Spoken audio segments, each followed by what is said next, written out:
Hey everyone, I'm the Wrathful Proser, and you're listening to Ink Noir.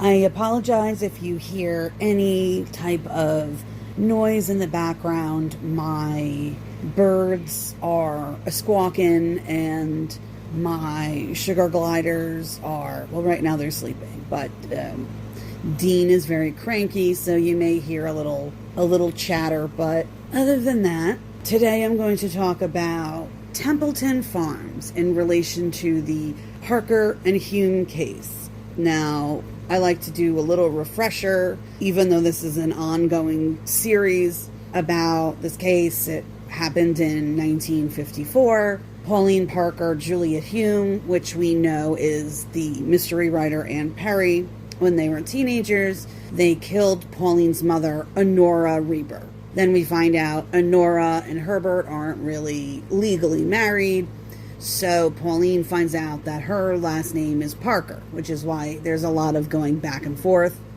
So Templeton Farms comes in through Pauline's sister. Now, so far, I haven't really talked about her sisters. There's really not much to talk about as far as really either one of them personally, because there's really not much on them. We know that Wendy, who is Pauline's older sister, really took, responsibility for Pauline, especially in later years when people would come and try to talk to Pauline when she was older, and she's known as Hillary Nathan. Wendy, her sister, would often be her spokesperson. So Pauline or Hillary didn't have to talk. There's a younger sister, Rosemary, that Honora had when she was 42. Rosemary was born with Down syndrome.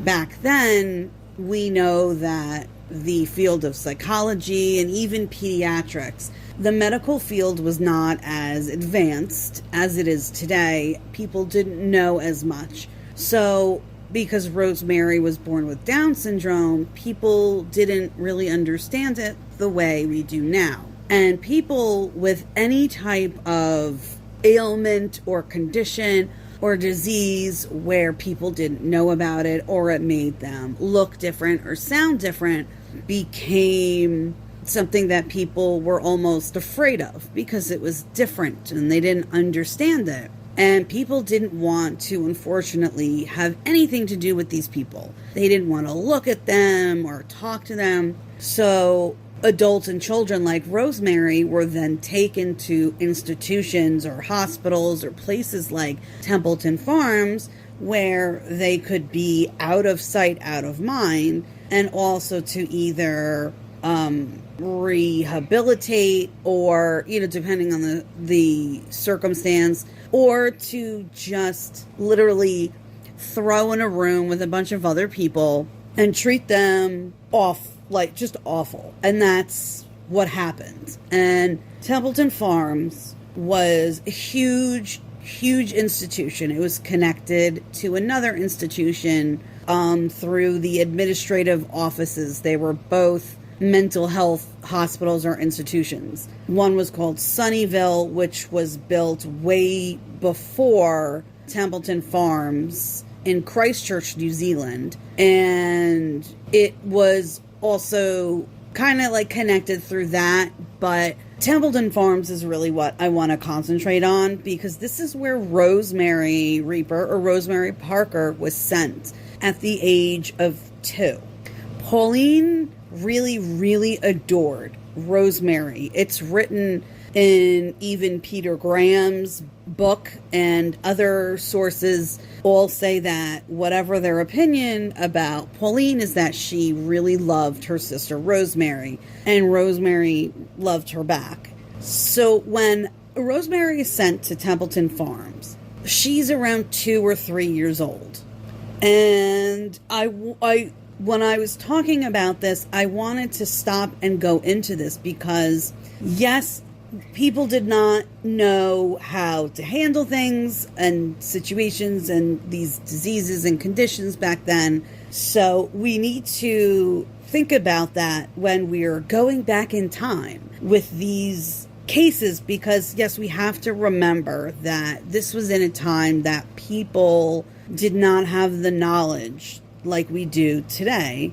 But we also need to understand that, number one, now we have hindsight, so that things need to be changed and be pointed out. Like, yes, this is how we used to do it in the past, but that's not necessarily an excuse, because people knew better. Templeton Farms started operating in 1927 under a Scottish doctor named Dr. Theodore Gray. And Templeton Farms was a eugenics hospital. And this man, Dr. Gray, decided that his motto or his saying is really to cleanse and to keep the white people away from everyone else. So that means to not associate with the native population of New Zealand, who, much like in the US and Australia and other countries and continents, the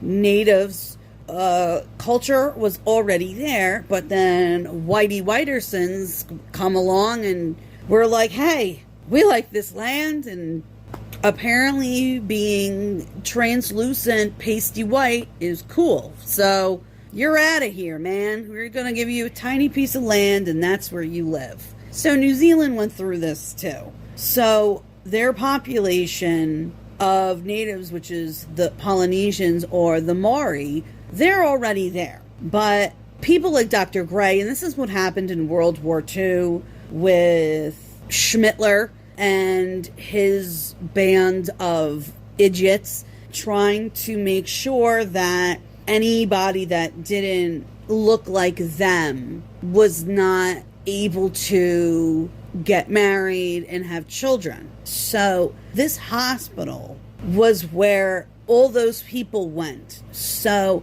children and adults too, but mostly children, like Rosemary with Down syndrome. Maybe they were from, a mixed relationship, which back then was also segregation, was still a huge deal, especially still also in New Zealand. There was still segregation going on. So they didn't want to have to deal with that. And in the hospital, these people were just treated it was just a horrible nightmare. Kids who had Down syndrome, such as Rosemary, kids who had behavioral issues. There are documentaries about Templeton Farms, which I still need to watch. And there was a documentarian, Gerald Smith, and he had interviews with some of the former patients or prisoners, if you will, stuck there. And one was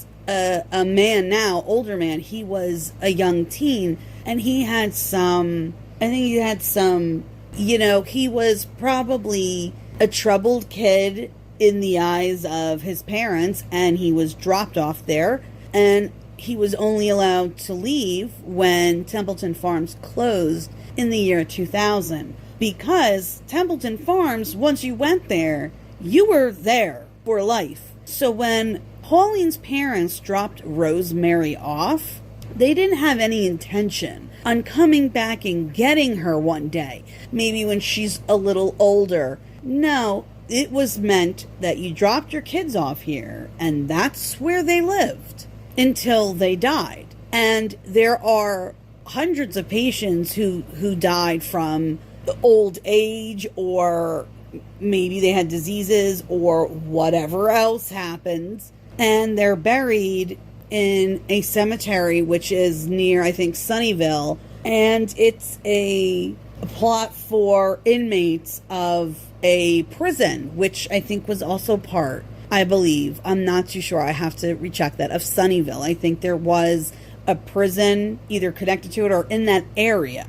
So these are also the patients or residences were also called inmates, because these places, like, you didn't leave.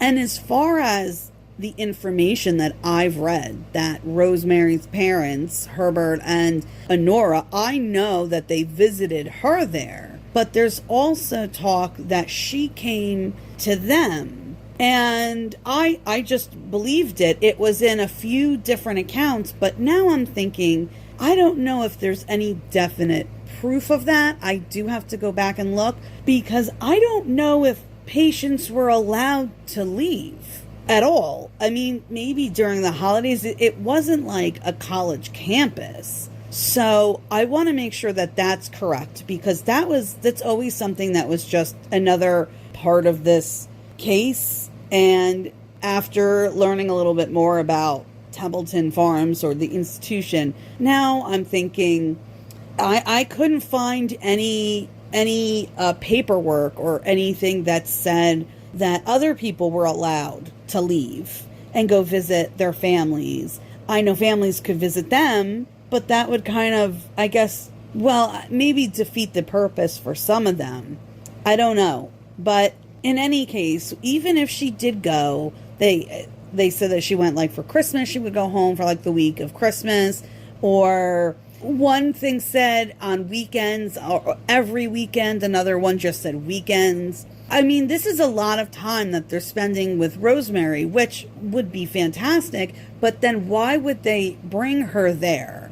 She couldn't just go there part-time. She had to live there. And why would they bring her? Why would she be living at home with the Reapers for so much of the time? Like every holiday she'd spend a week, and then she spent every single weekend there. So she was only at Templeton for 5 days. I mean, it could be, but it just doesn't sound right. So I have to look more into that. I don't know why I didn't think about that, but that's why sometimes these things take so long, because then another side quest pops up. And it also helps with the, viewing this case. There are so many different views on it that I want to make sure that I'm seeing it from as complete as possible from every angle. And this is an interesting one. It's a horrible one, because they just dropped this kid off, and she was 2 or 3, and she was just gone one day and had to deal with these people. I mean, they didn't have an educational system at Templeton Farms either. So it's not like at least she had a teacher or she had that. It was just a bunch of nurses and staff members that, who even know if they were medical professionals, like all that staff. It was 980 acres. So it was a big institution. Now, 700 of that was turned into actual farmland, and they did have the patients work on the land, I guess, as payment, because it was free, like the government paid for it, so in exchange. But this was not like, oh, troubled kids go and they work with horses so they rehabilitate. No. These were like, okay, well, we're not going to pay people to do this, so any person they felt was able-bodied, they made them work this land. So it was not a great experience for anybody. And the fact that it just closed in 2000, and it was open for the purpose to practice eugenics. So let's not be fooled about that either. So Pauline's parents thought this was a good place to put their child. Them and a whole lot of others, because during my research I found out that 2% of New Zealand's population was in this institution. 2%. Now, they're not a huge country, but think about that. I'm thinking about the United States and that big area. Oh, that's Silver Surfer. Are you saying hello? I know, that's crazy, right? He thinks it's crazy. So I'm thinking the size of the United States. I mean, guys, what are we doing here? Why has this woman, and it has nothing to do with, and like, yes, there are people who say, oh, you should leave it alone. These cases, don't talk about it, until everyone died. And we could do that. And there are some circumstances where we should do that. But in this case, should we not teach history? Should we not teach people what happened in World War II because it was awful and horrific? And all those people are dead and they can't defend themselves? No, this murder happened. It was a horrible situation. But this murder that happened is not what we have been told for 71, 72 years. This is a murder that didn't just happen because a spoiled brat didn't get her way. This is the explanation of why this child felt she had no other escape except to kill her mother, because nothing she felt that she did was ever going to be right. And if her mother didn't like her or love her, why was she holding on to her? Why wouldn't she just let her go?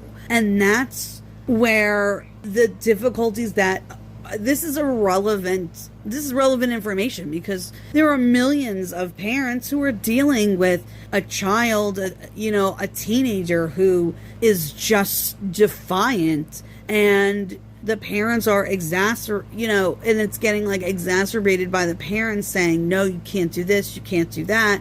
And what do we do when we have that situation? But with the addition of the reality of what was happening in this family was that Honora was verbally, mentally, and physically abusive. Yes, spanking and slapping and hitting was okay back then, but this was not, you couldn't punch your significant other in the face and people be like, oh, that's cool, your wife, she burnt something last night. Like, even though a husband could legally be allowed to spank his wife if she did that, it's still not okay to physically injure your wife or your kids doing that. And unfortunately, even though that was okay, this was not that. This is a woman that is not just spanking her daughter. She is slapping or smacking or hitting her across the face and promising her things and then taking it back. So there's the pattern that's also with this. And talking about this institution and what this young child had to deal with, what Rosemary had to deal with, is just another important piece to explain why this happened and what kind of person Honora was, because we don't have any information about her as a victim outside of the fact that she was 45 and everyone just said that, she's a 45-year-old mom, she's a homemaker, she's whatever, she's great. And Juliet's mother was the floozy. This is, we got to set things straight. And I'm not, and Silver Surfer, he's here with me. We got to set him straight, right? Yeah. Right? Yeah. He's like, come on. Guys, come on. Just listen. Listen to Wrath. Listen to her tell you. This is the reality of the situation. And this is why all these little bits are important. And especially if you are one who is interested in looking something up, whether it's for a project or just for funsies, to make sure that you're doing it and you're looking at all views, whether you personally agree with them or not. Thanks so much for listening. Until next time, I'm the Wrathful Proser, and don't forget to stay wrathful.